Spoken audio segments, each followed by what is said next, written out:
Blue Justin here, still Justin, still not blue, and we are back with part 2 of this split down the middle September haul video. I've recorded a couple of extra inserts so I can split this one because it was getting much longer than I expected, and I hope this way it trims it down to reasonable amounts that more people will watch and enjoy, like yourselves. So that said, we should get on with part 2, which, as I said at the end of part 1, was going to be start off with some Halloween titles. It is, as if you couldn't tell already, The Hitcher. Yep, this is my huge Second Sight Films set that I got direct from Second Sight. I will leave a link in the description below to my full unboxing of this, which I did quite quickly because mine a copy arrived from Second Sight significantly earlier than the big stores putting them out. So I jumped in and took my opportunity, and thank you to everyone who made that a very highly watched video. It really does help the channel if I get a good video occasionally, and I don't have a huge number of subscribers, and so that really helps. So thank you very much indeed to those of you who watched, and especially those of you who commented. Like I said, I won't go into that one fully because the unboxing link is going to be below. This one's Halloweeny, but not very scary, just got a creepy vibe. This is The Cat and the Canary.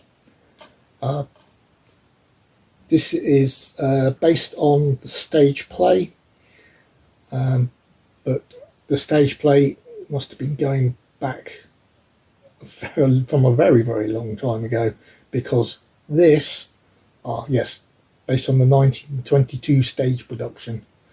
So this film is black and white. Well, actually, they've got some beautiful use of beige versus sepia versus cyan colouring to show the difference between daylight scenes and darkness night scenes as well, which is actually really effective. And this is the, like I said, 1927 film, silent, with those inter cards that like say what each person's saying and describing what's going on. And it's got, they're very nicely done ones as well. I think it was praised even at the time for the imaginative use of the way the cards worked. It's supposed to be, it is deliberately a horror comedy, and it's obviously a generally popular tale because it's been remade twice since this 1927 silent. Once with Bob Hope, I think it's in the late 30s, and then there's one in the late 70s or 1980s, something like that. I'll put the years and date above because I should have made a note, and I did when I did a review of it, but I forgot to make a note for this this video. It's got it is beautiful. It's a fantastic picture and display. I must say, considering this is 1927, I could barely make out any print damage whatsoever, even on the black of the caption cards, and the main picture itself absolutely rock solid and absolutely gorgeous. I'm very impressed. the 4K digital restoration of the original negatives supplied by MoMA, not Museum of the Moving Image, because that's Mommy, isn't it? Be the Museum Moving Art, something like that. I shall look it up again. Sorry, I know if I was Kermit I'd know this. It has got a commentary. You've got two or three commentaries. It's got 3 new commentaries, one of which is by includes the Kim Newman, who's always a good value for commentaries, and it's got despite the age, this has got a new DTS HD Master Audio 5.1 score, which was recorded from the original, which is recorded from the original music and re-recorded as a new score, which is very, very nice indeed. So yeah, I really enjoyed watching this. I also really enjoyed going to see a new and quite different, actually, from the plot of this one, adaptation of the stage play near my house a couple of weekends ago. This was just to give us a basic idea of, in case it was a bit hard to follow in any ways, but it was the stage play we watched was actually expanded upon this in very, very clever ways, and well done to Chichester Theatre for putting on such a fantastic performance. I was very impressed. But sticking with this one, no, really recommended if you want to try out something from the silent era, bit of silent, mild, whatever. Next up we have, this is the shadow boxing. Learned about this when Kermit was looking around doing his HMV shop. This is following the idea of the undertakers who transport dead bodies by magical means,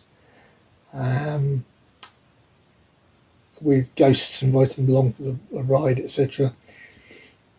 And this one is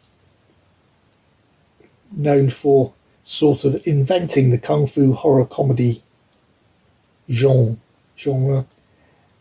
which was followed up by very successful, more successful films such as Encounter of the Spooky Kind and Mr. Vampire. Mr. Vampire, I think, is absolutely hilarious. So I'm really looking forward to finding out where where this all came from. The idea of hopping vampires and the way it all works. Oh, it's fantastic. So really looking forward to this. This one stars, by the way, Gordon Liu, who was also in Kill Bill, and features the sort of action only the great Lau could serve up. That's Lau Kerling, the spiritual boxer, and 8-diagram pole fighter do, which are movies that, if you follow your classic martial arts stuff, are quite high up there.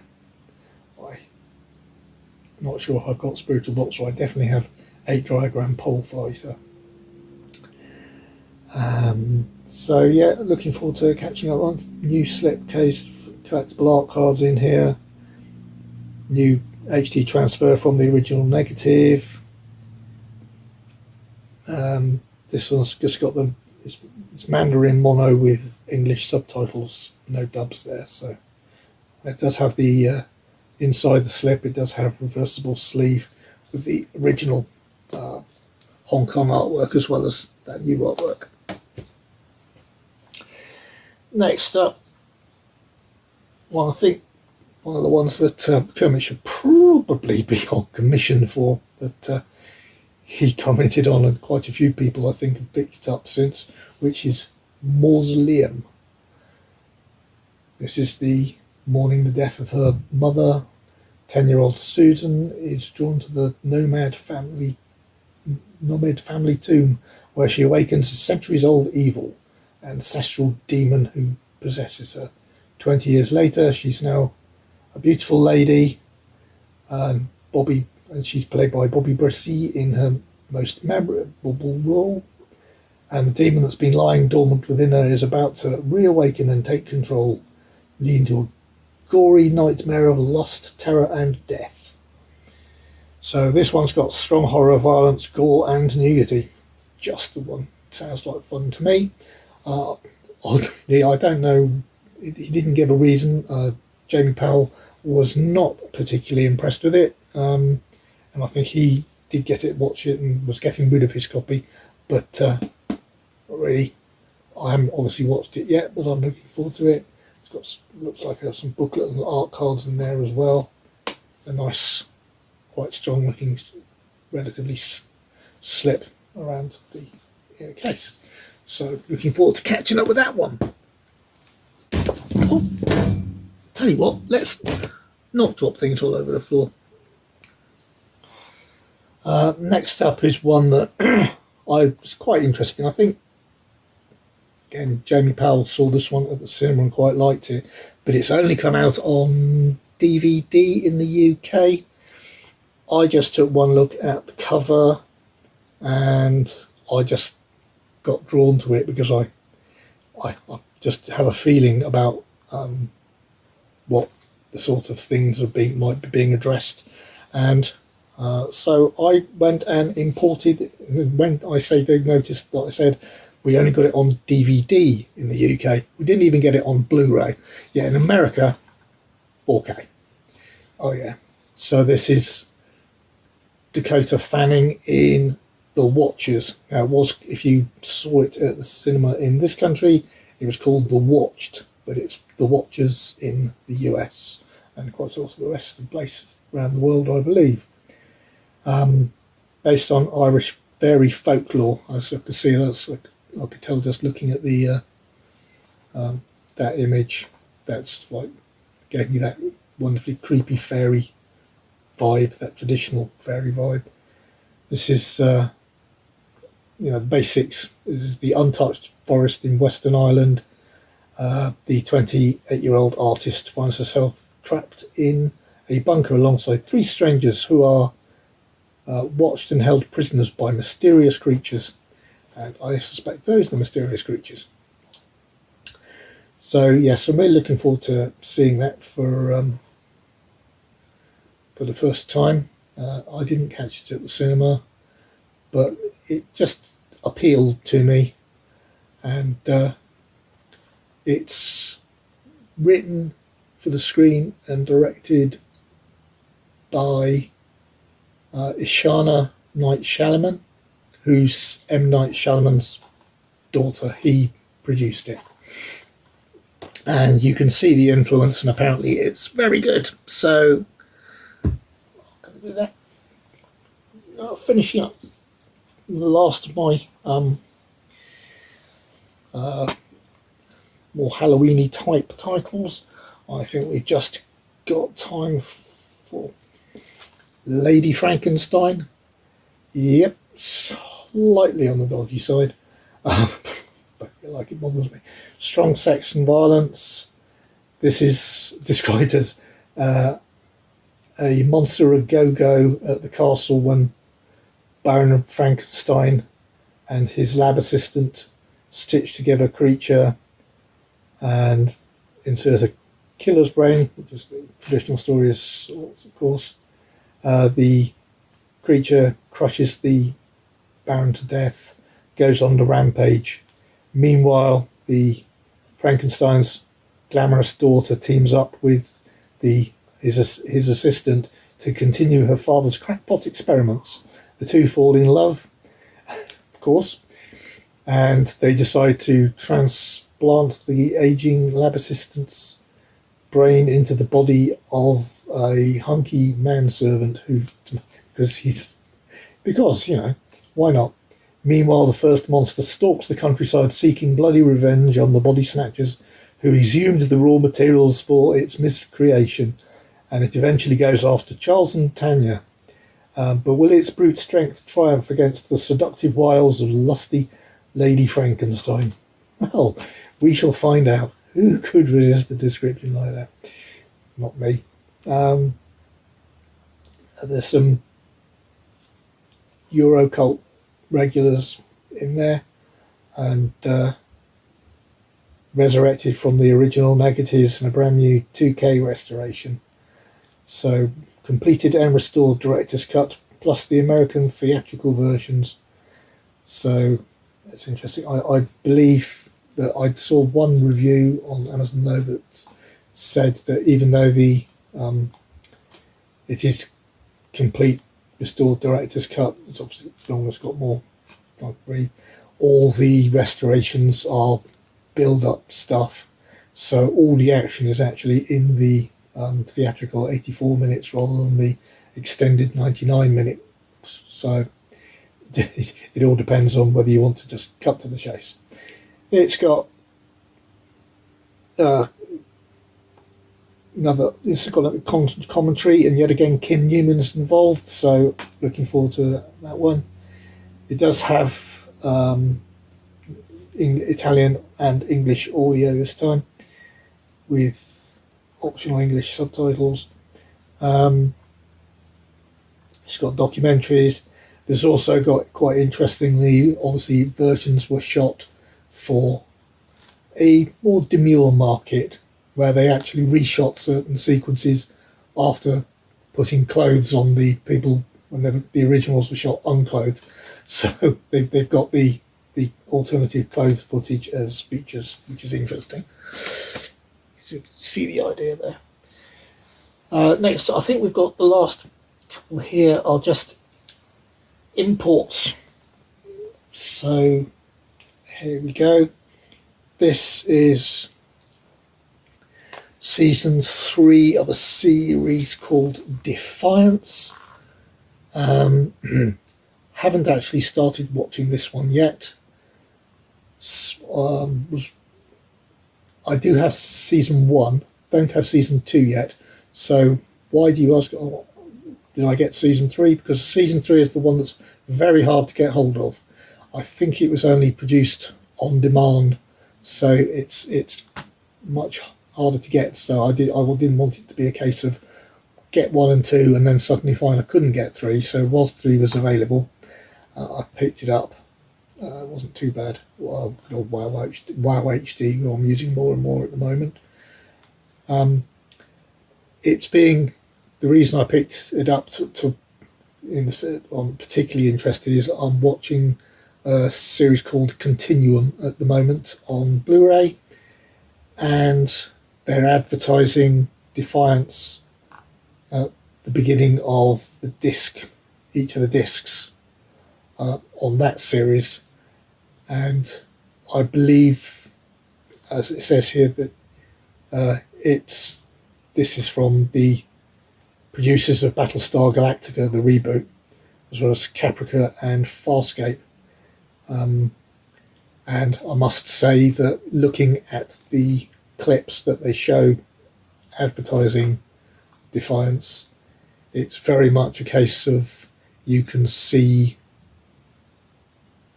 they've used very similar,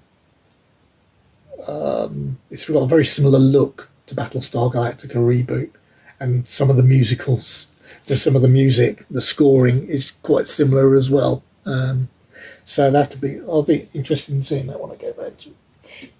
Next up, another import from Wow HD.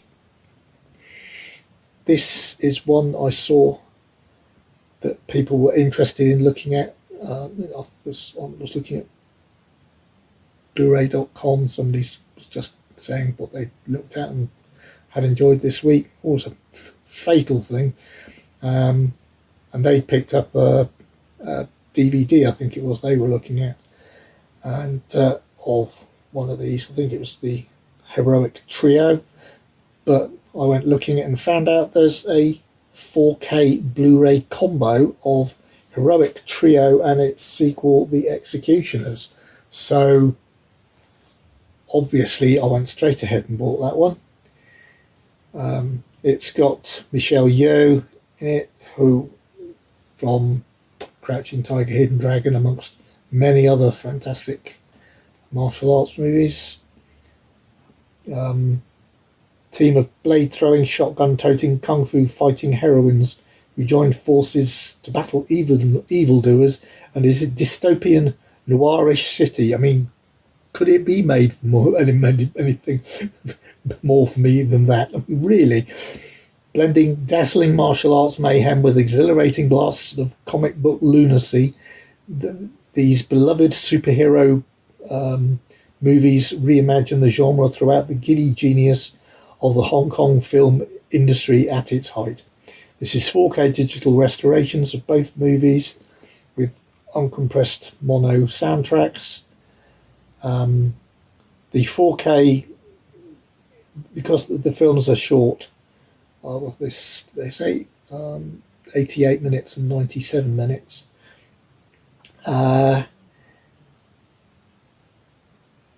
It's got one 4K disc of the films and two Blu-rays which have the films split over and the special features split over the two discs. The soundtrack does have an English dub if you want that. There's interviews, trailers, new English subs, which is actually the usual improvement on the old ones. I've seen that quite a lot happening at the moment. They're looking at the old subs, going through them and having them done more professionally, which is good. And finally, still in the martial arts type genre, but rather different, not Hong Kong based, much more the traditional 80s action style martial arts. This is Showdown in Little Tokyo. This is Dolph Lundgren and Brandon Lee of the tragic Crow death. Two LA cops going after a gang of Japanese drug lords, feet first. And I have seen this one before, but it's always been quite hard to get hold of. I think I tried to get it once on eBay, and the seller dropped out and refunded me my money without any explanations from those. So yeah, Dolph is the muscle American samurai steeped in Eastern traditions. Brandon Lee is a valley-dude quipster with a lot of fight. I can see this being very the idea being copied years later with the Jackie Chan movies, sort of humour. So yeah, that's another pickup that I made. That's the last one for September, and I'm hoping that that extra time taken to unbox hasn't made the video too long. So I'm just still watching. So yeah, like I said, coming up hopefully soon will be that comparison between the two versions of Nikita, the American and the UK one, and I think you will be interested in, if you like the film, you will be interested in at least some of the differences that I'm aware of already without even watching them, to compare the actual quality on my system anyway. I'm trying to get a hashtag Halloween video done, which is based on the one done by Lisa Davey, and I've got all the preparation of the answers to the questions for that video, but I just haven't got everything fully prepared for it yet. Still should be able to get that out hopefully before Halloween. That will be my big goal there, otherwise it's going to look really stupid. Obviously I'm still working towards doing that big catch-up video for the months of March, April, May, June, July, August. I'll do them all in the right order this time. And I do have an idea for an anime monthly series that I would like to do, but I haven't really planned that one all the way through yet. So please keep on. I hope you hit the like button if you enjoyed this video.